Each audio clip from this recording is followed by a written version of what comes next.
In this video, we'll show how to do a combined submission for SOCSO and EIS as well as how to make payment to Perkeso.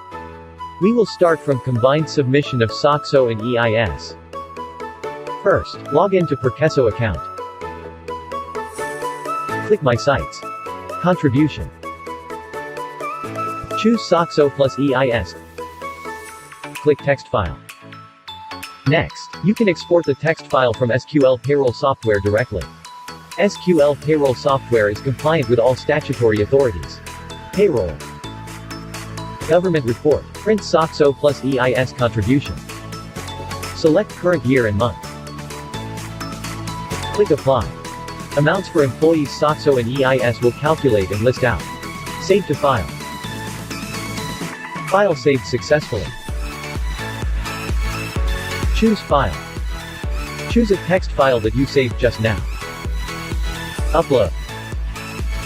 All amount for employee SOCSO and EIS will be displayed. Double check before click Submit. Submit. August contributions for SOCSO and EIS were completed. User can click Print ECR button to download it. Start using SQL Payroll software today. To experience fast and accurate payroll process, contact us to book a free demo now.